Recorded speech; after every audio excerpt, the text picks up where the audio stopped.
तो आज की क्लास हम स्टार्ट करते हैं। कुछ वही बात है, कल मेजर है तो किसी भी टॉपिक से हम शुरुआत कर सकते हैं।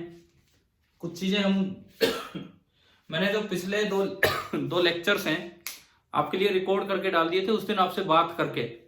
उस दिन अपनी यही बात हुई थी ना कि लाइव चलाने की बजाय मैं वो हॉस्टल क्लास को रिकॉर्ड करके आपके लिए डाल दूंगा,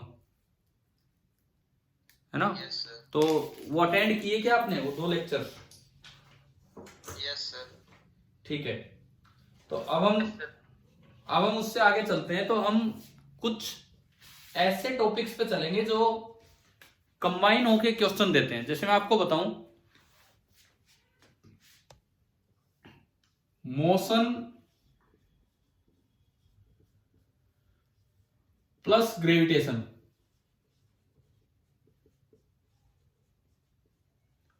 इन पे कौन सा क्वेश्चन है जो डायरेक्ट मतलब बहुत ज्यादा आते भी हैं? वो मोशन प्लस ग्रेविटेशन पे देखो, हमारे क्वेश्चंस होते मोशन में सवाल होते हैं यूनिफॉर्मली एक्सेलरेटेड मोशन के, और ग्रेविटेशन में क्वेश्चन होते हैं फ्री फॉल के। फ्री फॉल मतलब मोशन अंडर ग्रेविटी। तो आपने देखा होगा इसके सवाल इस चैप्टर में भी आते हैं, इस चैप्टर में भी आते हैं। तो शुरुआत हम वहां से करते हैं। आज की शुरुआत लेक्चर्स भी अपने अटेंड करते रहे। जो छोटे छोटे लेक्चर्स आ रहे हैं, चाहे आप वीडियो देखें बाद में, चाहे आप लाइव अटेंड करें, कैसे भी, ये मैं मैसेज उनके लिए दे रहा हूं जो बाद में वीडियो देखते हैं, वो भी कम से कम अटेंड तो जरूर करें। जैसे सपोज मैंने एक पार्टिकल को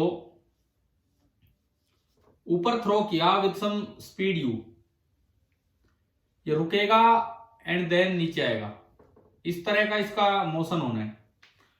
तो दो तरह की चीजें आती हैं, या तो सीधे एक्सप्रेशंस या फिर ग्राफ। एक बार बताओ, यहां पहुंचने में कितना समय लेगा ये, अगर यू स्पीड से फेंका है तो ऊपर पहुंचने का टाइम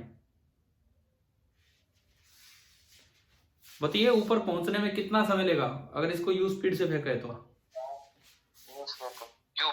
यू बाई जी। और नीचे आने में जो टोटल टाइम ऑफ फ्लाइट हो जाएगा वो कितना हो जाएगा? U by g. ठीक है, मैक्सिमम हाइट ये कितनी पहुंचता है? Maximum height u square by two g. ये तो वो चीजें हैं जो सिंपल इक्वेशन से आ जाती है। थोड़ा ध्यान हमें इसमें ग्राफ वगैरह का अच्छे से ध्यान रखना चाहिए।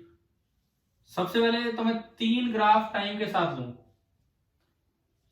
टाइम के साथ पोजीशन, टाइम के साथ वेलोसिटी एंड टाइम के साथ एक्सेलरेशन।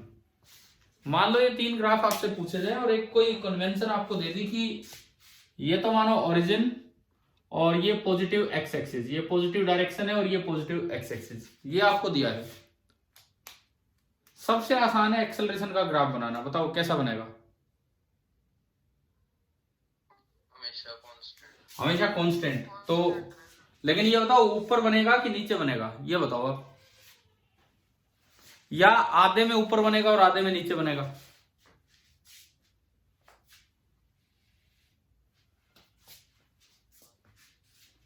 बताइए भाई। नहीं, मैंने पहला जैसे आपको ऑप्शन दिया, आधा ऊपर आधा नीचे, मतलब आधे मोशन में एक्सेलरेशन पॉजिटिव रहेगा और आधे में नेगेटिव, ऐसा होगा? या पूरे में पॉजिटिव होगा या पूरे में नेगेटिव होगा? बताओ क्या होगा? अच्छा, आधे में पॉजिटिव आधे में नेगेटिव वाले भाई सुनो, मैंने पहले भी इस तरह की क्लासेस ली हैं। पॉजिटिव और नेगेटिव का ये मतलब नहीं होता कि स्पीड बढ़े तो नेगेटिव और स्पीड कम हो तो पॉजिटिव। क्या पहले दी है इस तरह की क्लास? हम तो फिर वही बात कर रहे हैं कि स्पीड बढ़ रही है तब नेगेटिव मान लो, स्पीड कम हो रही है तब पॉजिटिव।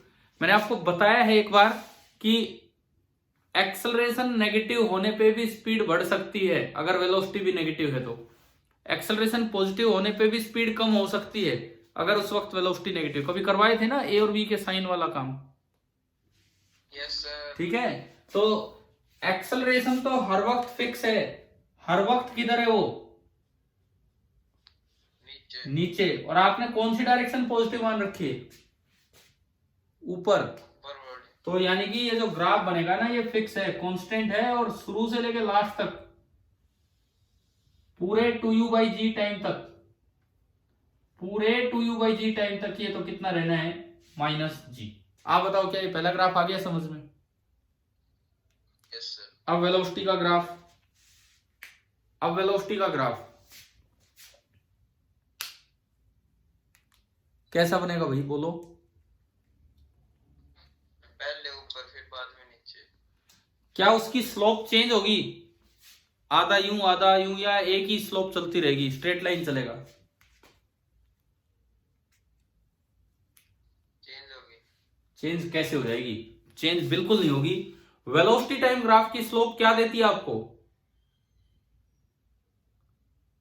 वेलोसिटी टाइम ग्राफ की स्लोप एक्सेलरेशन। क्या एक्सेलरेशन चेंज हुई है क्या कहीं?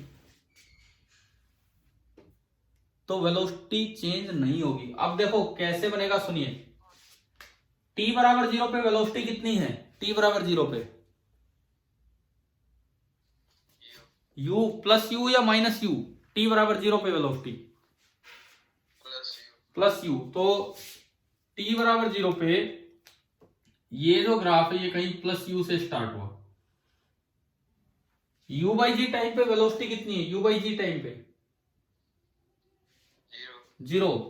तो ये जो कोई टाइम था u/g, उस समय वेलोसिटी 0 हुई। अब यूं बताओ 2u/g पे वेलोसिटी कितनी है? 2u/g टाइम पे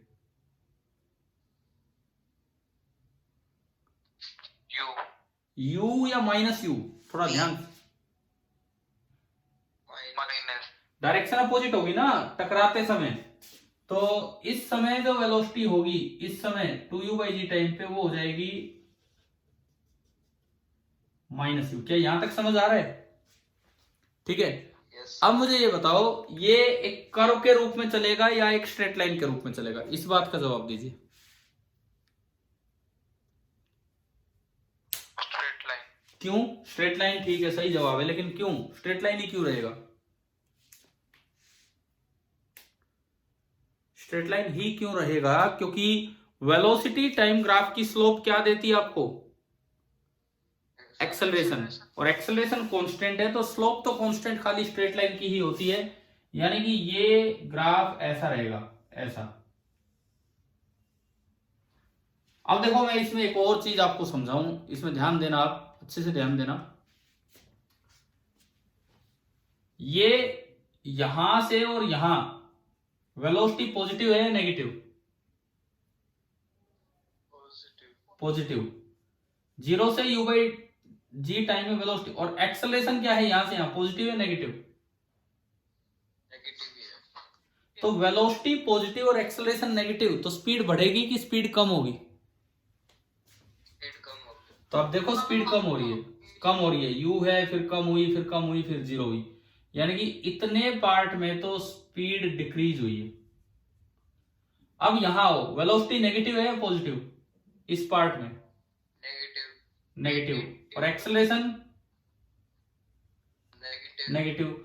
दोनों का सेम साइन हो तो स्पीड बढ़ती है कि कम होती है? नेगेटिव। बढ़ेगी। बढ़ेगी। दोनों का सेम साइन है तो इट मींस जो स्पीड है वो बढ़ेगी, और वो नीचे आ रहा है तो स्पीड बढ़ने लगी।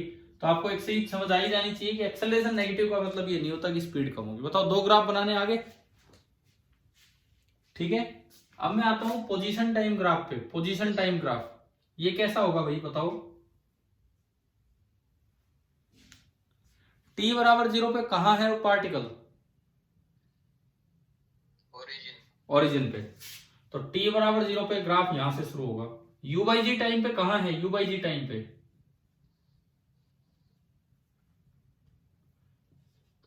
देख के बताओ, इससे u/g टाइम पे कहां है? पॉजिटिव में u²/2g ऊपर गया, u²/2g। 2u/g टाइम पे कहां है? ओरिजिन। तो 2u/g टाइम पे फिर दोबारा से वो ओरिजिन पे आ गया। ये और ये आपका ग्राफ है। ठीक है। अब देखो ये स्ट्रेट लाइन जाएगा कि कर्व जाएगा?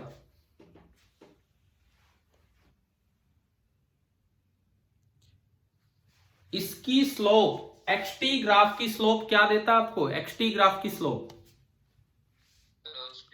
वेलोसिटी, एक्सटी ग्राफ की स्लोप आपको देती है वेलोसिटी। क्या वेलोसिटी कांस्टेंट है कि वेरिएबल है?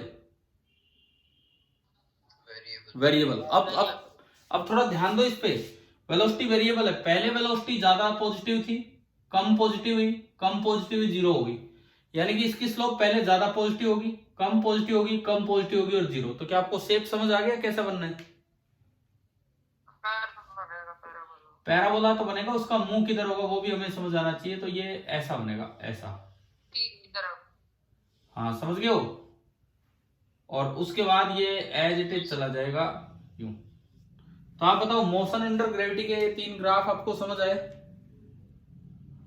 Yes sir. ठीक है। और ये अच्छे से एनालाइज कर लेना है कि ग्राफ का क्या मतलब है क्या नहीं है, इस तरीके से। ठीक है, चलें हम आगे बढ़े। नोट तो करते हो ना आप साथ साथ?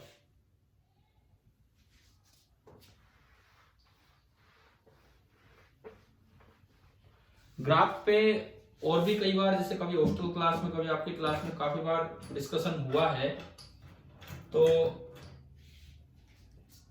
ये इंक्रीजिंग डिक्रीजिंग, इसी में बहुत से सवाल आते रहते हैं। जैसे मान लो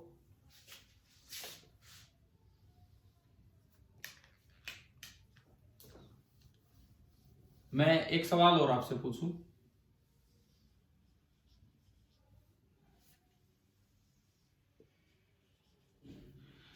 ये x है, ये v है, इस तरह का काम है।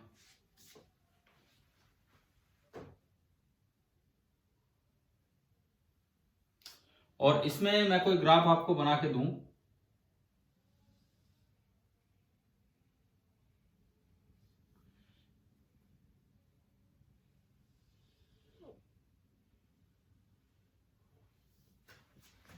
बस ये यहीं तक है, ये लगाओ, यहीं तक का ये ग्राफ है। ये दिया है 5 मीटर, जीरो है ही ओरिजिन। और ये आपको दिया है 2 मीटर पर सेकेंड। ये एक ग्राफ दिया है किसी मोशन का, ये कोई ग्राफ दे रखा है, एक्स वी ग्राफ ऐसा है। और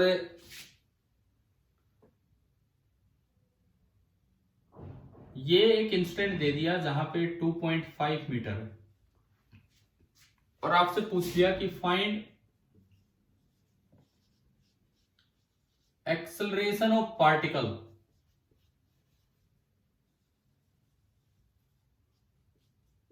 when it is at position x बराबर 2.5 मीटर। ये करना आपको। कीजिए, सवाल कीजिए।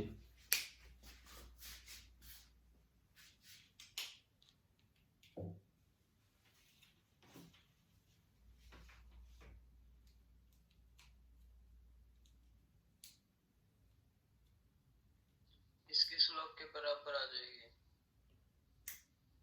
अच्छा, स्लोप के बराबर थोड़ी आएगा, ये कोई टाइम के साथ है क्या ये ग्राफ, ये बताओ। क्या आपको ये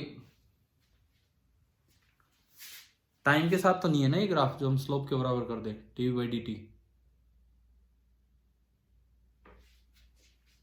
sir a is equal to v dv by dx। हाँ, मान लो आपने ये लगाया a is equal to v into dv by dx। Suppose ये आप लगा रहे हैं a is equal to v into dv by dx। अब बताओ कैसे करें फिर इसको आगे। dv बाई dx तो इसकी स्लोप है और v इसकी वैल्यू। इसकी वैल्यू कितनी है यहां? 1 हो जाएगी। 2 का आधा, सिमिलर ट्राइंगल से जब ये 5 का आधा ढाई है तो ये 1, तो ये एक्चुअली माइनस होना चाहिए, नीचे है तो -1 होगी। ठीक है, तो v की जगह तो मैंने रखा -1। अब dv by dx, dv by dx कितना है इसकी स्लोप? देखो इसकी स्लोप क्या होगी, इस लाइन को आगे बढ़ाओ और ये जो एंगल है dv बाई dx होगा इंटू टेन थीटा। अब ये थीटा तो यहां भी आ गया, सेम है, और टेन थीटा इस ट्राइंगल से कितना है? हाँ जी, इस ट्राइंगल से टेन थीटा कितना है? टेन थीटा दिख रहा है नहीं, तो वैल्यू लेनी है। ये लेंथ कितनी है? लेंथ 2, और ये लेंथ कितनी है? 5। तो ये आया -1 इंटू 2/5, तो ये आ गई 2/5.4, तो -0.4 मीटर पर सेकंड स्क्वायर, -0.4 मीटर पर सेकंड स्क्वायर, ये वैल्यू इतनी निकल के। बताओ क्या समझ आया कि नहीं आया? ठीक है। अब नेगेटिव स्लोप आने का क्या मतलब है, ना सॉरी, नेगेटिव एक्सेलरेशन आने का क्या मतलब है? मैं आपसे अभी एक सवाल पूछता हूँ, क्या क्या क्या, दोबारा बताओ। नेगेटिव एक्सेलरेशन का क्या मतलब है? वेलोसिटी बढ़ रही है कि स्पीड बढ़ रही है कि स्पीड? एक्सेलरेट कर रहा है, बढ़ेगी स्पीड। अच्छा ठीक है, मेरा सवाल अब दोबारा सुनो ध्यान से, फिर मैं 2 सवाल करूंगा। एक्सेलरेशन नेगेटिव आई इस ग्राफ में, इसका मतलब उसकी स्पीड बढ़ रही है कि स्पीड कम हो रही है? बढ़ रही है, बढ़ रही है। कैसे? वेलोसिटी भी क्या है? नेगेटिव, और एक्सेलरेशन भी नेगेटिव। यानी कि अगर पूछा जाए कि इसमें हो क्या रहा है, तो इसमें स्पीड क्या हो रही है? इंक्रीज। लेकिन अगर आप ग्राफ में ध्यान दो एक बार, यहां तो स्पीड थी 2, वो तो वेलोसिटी है ना -2, तो यस सर। थोड़ी देर बाद आगे आए तो स्पीड 1 होगी, बिल्कुल वहां चले गए तो स्पीड 0 होगी, तो ये तो 2 से 0 हो रही है, फिर बढ़ कैसे रही है? सर नेगेटिव से पॉजिटिव जा रही है। नेगेटिव से पॉजिटिव? स्पीड तो कभी नेगेटिव होती नहीं है यार, स्पीड तो कोई मतलब ही नहीं है नेगेटिव का। ना ना, अभी एक बच्चे ने बोला नेगेटिव से पॉजिटिव जा रही तो बढ़ रही, स्पीड तो कभी नेगेटिव नहीं होती। यहाँ स्पीड 2 है, यहाँ स्पीड 1 है, और यहाँ स्पीड 0 है। तो आप बताओ जैसे जैसे ये गया है स्पीड बढ़ी है कि कम हुई है ग्राफ के अकॉर्डिंग?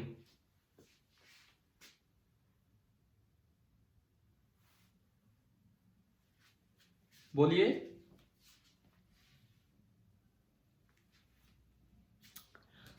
आपने ए और बी से अंदाजा लगाया, बहुत सही अंदाजा लगाया, और उससे पता लगा कि स्पीड बढ़ रही है, ठीक है। लेकिन अब मैं ये कह रहा हूं कि यहां से यहां आप देखोगे तो पहले तो स्पीड 2 थी, फिर 1 होगी, फिर 0 होगी, तो स्पीड बढ़ कहां रही है इस ग्राफ में? ये बताओ आप मुझे।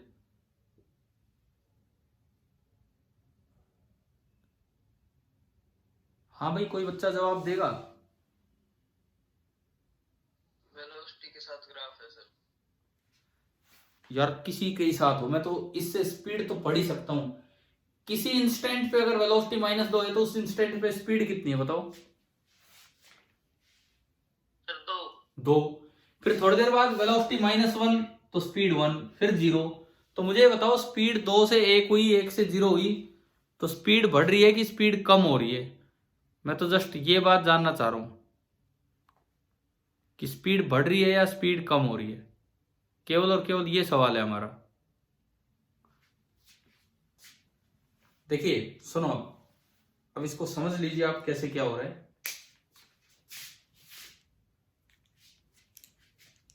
कनेक्शन गया क्या बीच में? हाँ भाई बताओ, अब नजर आ रहा है बोर्ड? ठीक है, बीच में शायद डिस्कनेक्ट हो गया था इधर। स्पीड बढ़ रही है। तो यार अभी तो स्पीड बढ़ रही है, लेकिन मेरा फिर उस चीज को एक्सप्लेन करो ना आप।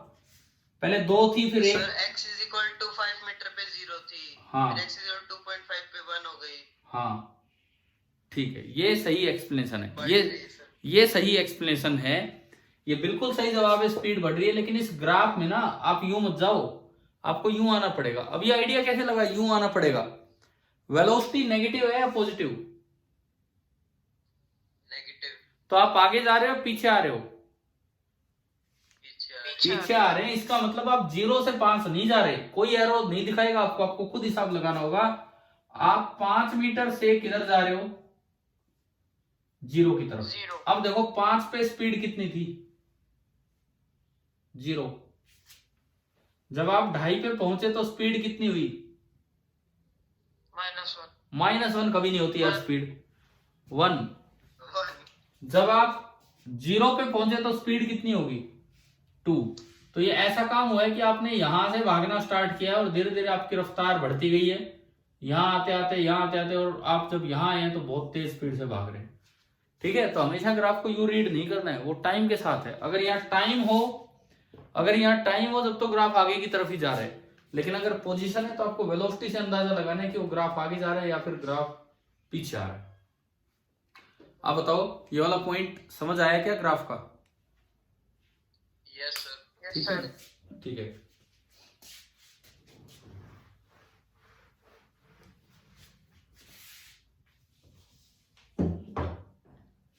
मान लीजिए जैसे मैं एक और ग्राफ पे जाऊं,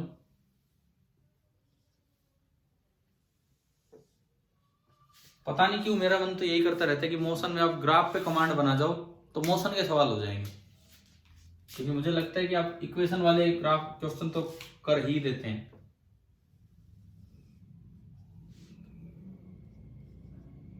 सपोज यहां मैं ले रहा हूं x, ठीक है, कोई प्री प्लान नहीं है कि क्या लेना है, बस वैसे ही अपना ये बना के देख रहे हैं। और यहां हम ले रहे हैं a, और आपको ना एक ग्राफ ऐसे दिया है, यूं था ये 5 मीटर तक ऐसा था,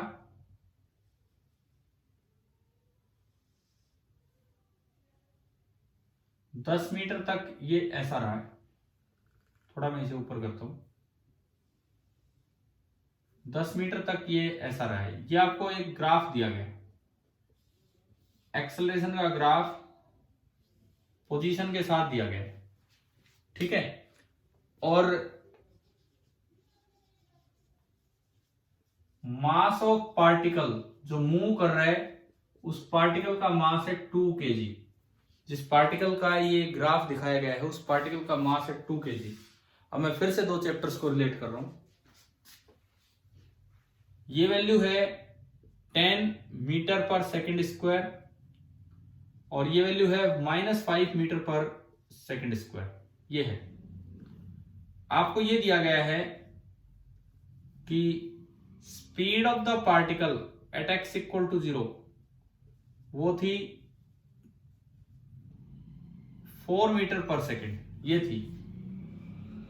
find speed of the particle at x equal to 10 metre, ये आपको पता लगाना है।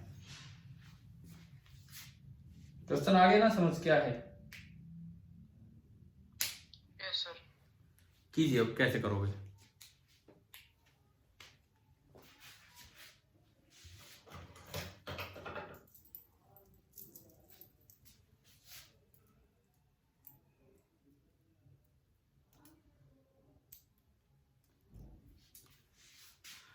कल से जैसे हम 7:20 पे स्टार्ट करेंगे। आज तो मैं था नहीं यहाँ पे, जहां हम रोज ही कर रहे थे 7:20 पे लगभग। आपका कल नहीं कर पाया था क्योंकि मैंने आपको 2 वीडियो लेक्चर वैसे भी दे दिए थे कल, वही अटेंड होते हैं आपसे। तो वो क्लास ना कंटिन्यू की जाएगी, जैसे हम और सेक्शंस में भी करते हैं, मतलब 11th 12th में भी कई बार वो कंटिन्यू की जाएगी। तो आप अगर 40 मिनट पे वो ब्रेक होगी अपने आप, तो उसी लिंक से आप दोबारा ज्वाइन कर लोगे, ठीक है। सेम लिंक से मैं दोबारा ऑन कर दूंगा, सेम लिंक से मैं दोबारा लिंक सेंड नहीं करूंगा। आपने वो टाइम टेबल देखा होगा ना आपका नया, उसमें जिस तरह से लिखा है वो, यस सर, है ना? हाँ ठीक है। आज तो ये एक ही क्लास हो पाएगी। 66 देखते हैं क्या होगा, कैसे होगा। सुनिए भाई, क्या दिमाग में आता है बताओ, क्या है ये एरिया पोजीशन ग्राफ, ना सॉरी एक्सेलरेशन पोजीशन ग्राफ का एरिया क्या देता आपको? कुछ नहीं देता। सबसे पहले आप इसको फोर्स में कन्वर्ट करो। सबसे पहला काम आपको क्या करना है, अब देखो ये भी एक अच्छा सवाल है बिकॉज ये वर्क वाले चैप्टर को रिलेट कर रहा है काइनेमेटिक्स से। सबसे पहले आप इसे फोर्स में कन्वर्ट कीजिए। एक्सेलरेशन को फोर्स में कन्वर्ट करना हो तो किससे मल्टीप्लाई करें बताओ? मास से। मास से। मास मास कितना है इसका? 2 kg। तो यहां मैंने बना दिया फोर्स 10 इंटू 2, ये कितना हो जाएगा? 20 न्यूटन। 20 -5 into 2 -10 Newton. बन गया ये? -10 न्यूटन। हाँ बन गया ना ये।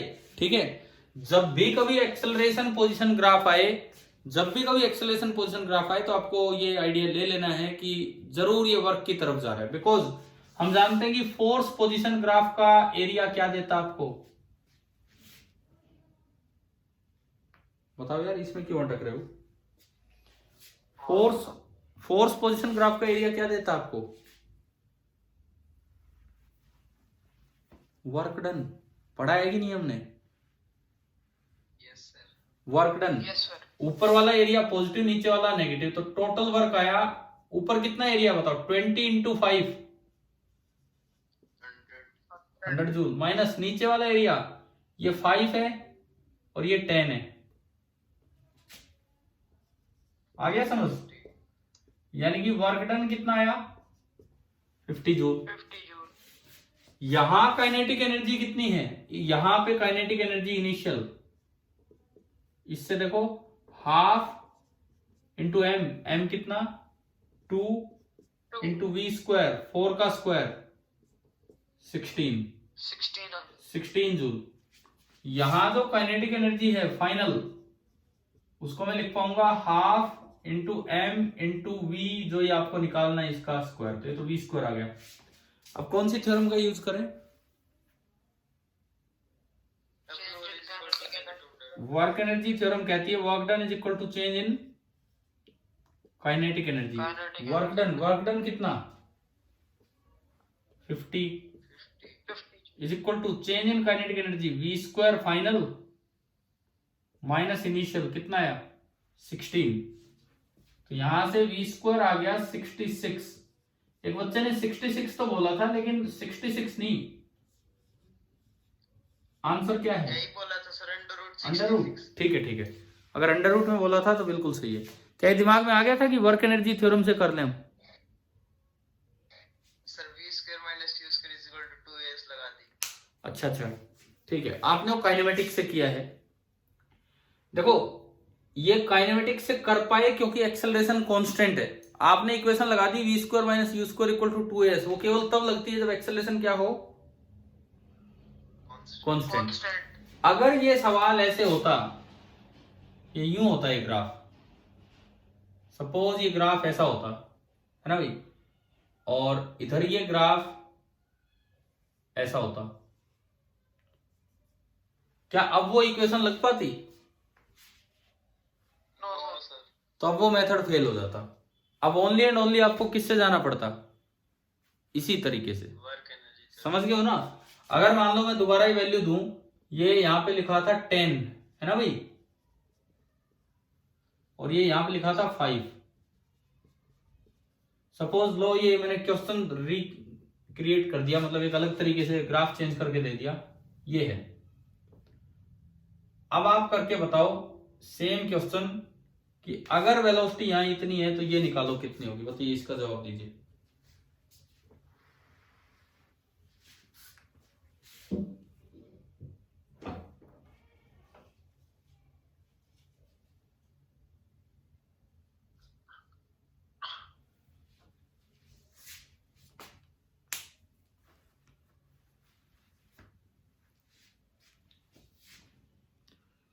क्या होगा बताएं?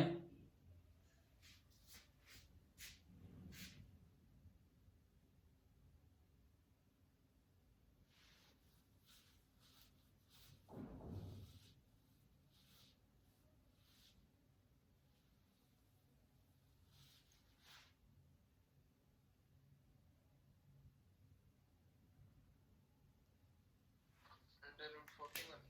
देखते हैं इसका एरिया कितना? Sir under root 41। इसका एरिया देखते हैं भाई, half into 5 into 10, half into 5 into 10, 50 नहीं 25। ये fx। अच्छा, ये चेंज नहीं किया हमने। 10 इंटू 2 20, फोर्स में कन्वर्ट करना था, वो एक्सेलरेशन था 20 न्यूटन, और ये -10 न्यूटन। अब हाफ इंटू 2 5 इंटू 20, ठीक है 50, ये वाला 50 जूल आया। और ये नीचे वाला कौन सा एरिया लिया हम,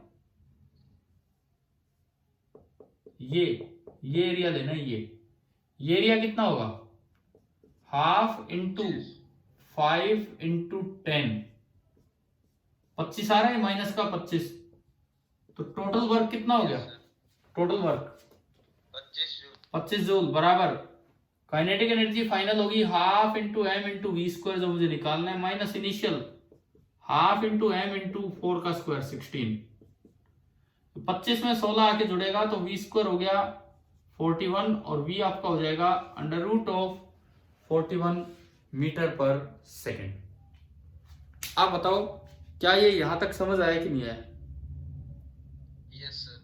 ठीक है, मतलब ये मोशन को कभी हम ग्रेविटेशन से रिलेट कर रहे हैं, वो मोशन अंडर ग्रेविटी वाले पार्ट में, कभी इसको वर्क एनर्जी से भी रिलेट कर रहे हैं।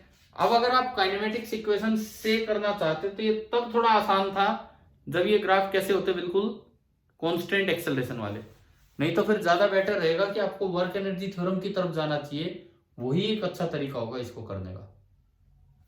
क्लियर है? ठीक है, यस सर।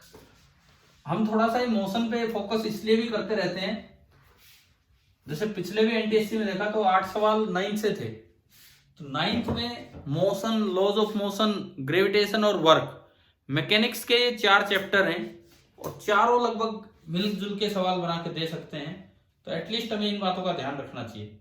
अब देखो हम अपने थोड़ा ही टाइम बचा होगा इस लेक्चर का, एक बार देख के बताओ कितना टाइम हो गया है? 10 मिनट से ज्यादा बाकी है। 10 मिनट से ज्यादा बाकी हैं? Yes sir. ये यार यस मेरे, सर, अब एक बार एग्जिट करके थे ना। अच्छा, क्योंकि मेरे इसमें तो 33 मिनट ही दिखा रहा है, 33 हो गए, तो वो एग्जिट कर गए थे तो वो दोबारा से काउंट हो गया, वो स्टार्ट हो गया। Yes sir. ओह ठीक है, फिर तो ये सेकंड टाइम ये क्लास चल पड़ी, बिकॉज जो एक में रिकॉर्डिंग हो रही है ना उसमें तो टाइम हो गया 33 मिनट, और इसमें कितना दिखा रहा है आप बताओगे जूम वाले में? सर 10 मिनट से पहले नहीं दिखाता। ठीक है ठीक है, तो चलिए हम इसमें आगे कंटिन्यू करते हैं अपना काम। अब मैं थोड़ा मोशन से आगे निकलूं, मोशन और मैकेनिक्स से आगे निकलूं, तो अगला पार्ट आता है फ्लोटेशन, है ना, वो भी एक बड़ा अच्छा पार्ट है। ठीक है ठीक है ठीक है, सुनो, फ्लोटेशन एक्चुअली मैंने ध्यान दिया नहीं है जूम वाले टाइम पे, तो मैं तो वो अपने आप ही मिस हो जाती जब क्लास खत्म होती। तो देखो फ्लोटेशन जो है, मूविंग पाइप में क्वेश्चन नहीं आते हैं आपके, आएगा तो 2 ही टॉपिक है, 2 नहीं 3 लगा लो आप, 2-3 चीजें हैं जो हमें देखनी है ध्यान से। एक तो आर्किमिडीज प्रिंसिपल, क्योंकि इनके सवाल 11वीं 12वीं में नहीं आते हैं ज्यादा, वहां सिलेबस में ही नहीं है, ये 9th में ही होता है, आगे तो हटा ही रखे हैं सिलेबस से, पर पढ़ाते तो हैं ही हम। तो आर्किमिडीज प्रिंसिपल पे सीधे सीधे क्वेश्चन आते हैं। आपसे यूं पूछा जाए, एक कोई भी एक क्यूब है, किसी भी मटेरियल का एक क्यूब है,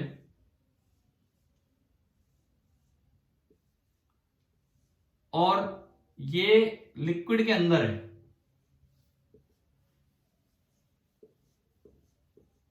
कुछ पार्ट इसका लिक्विड में डूबा हुआ है, इतना हिस्सा, ये हिस्सा लिक्विड के अंदर है, बाकी ये बाहर है। तो जो सबसे सीधा लॉ जो होता है, लॉ ऑफ फ्लोटेशन, क्या कहता है लॉ ऑफ फ्लोटेशन? बताओ क्या होता है लॉ ऑफ फ्लोटेशन?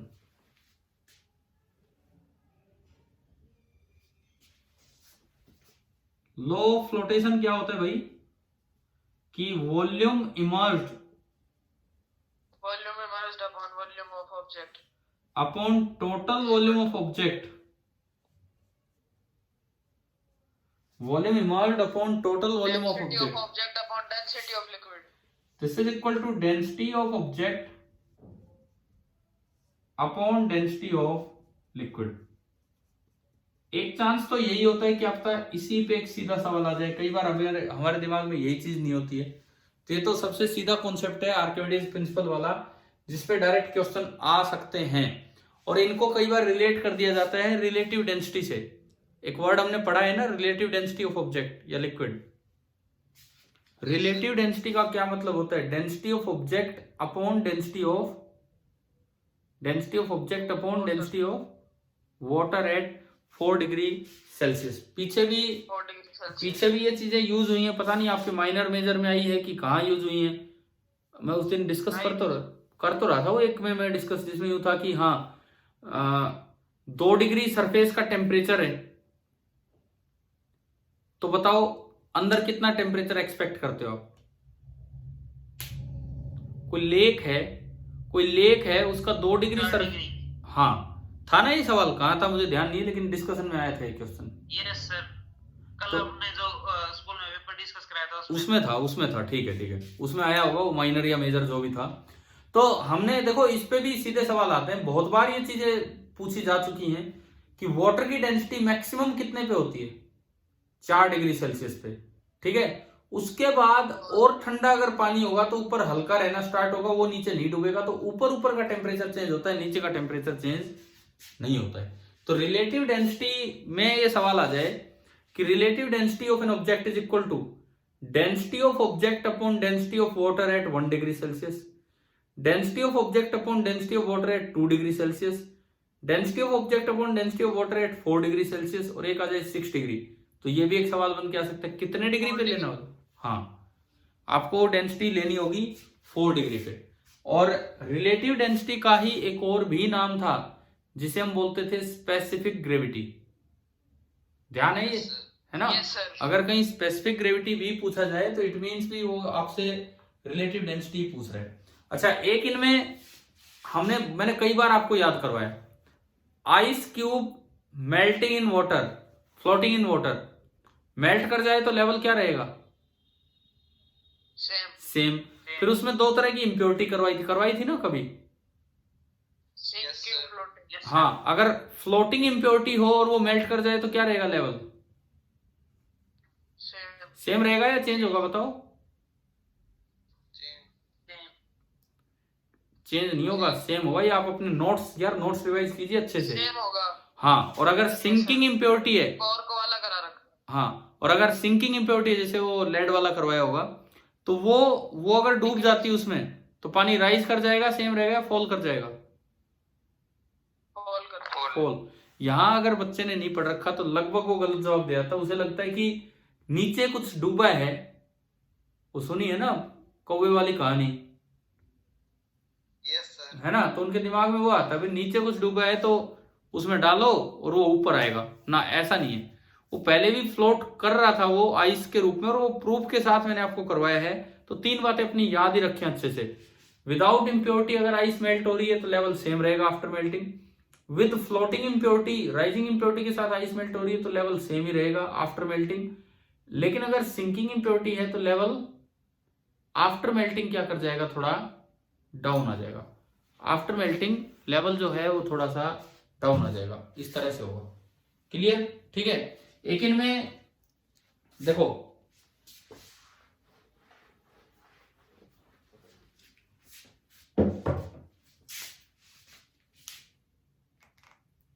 एक जैसे मान लो कभी यूं आ जाए कि ये जो ब्रेक्स होते हैं, हाइड्रोलिक ब्रेक्स,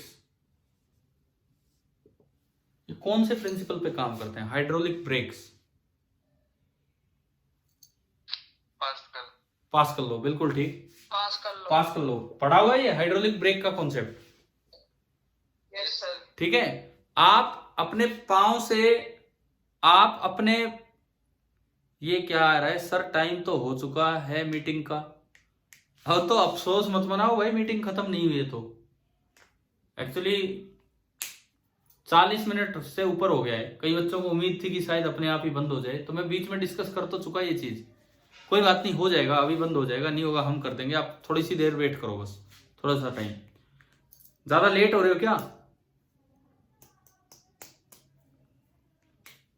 अरे लेट हो रहे हो ज्यादा। नो सर वैसे जो हमारा रोज का जो टाइम है, जिस तरह से पीछे भी हमने एक दो बार वो मीटिंग एक्सटेंड की थी ऐसी, 7:20 पे हम शुरू करेंगे। 8 बजे वो बस एक ब्रेक होगा, जस्ट 1 मिनट का भी नहीं, 2 सेकंड का, आप दोबारा रिज्वाइन कर लेंगे।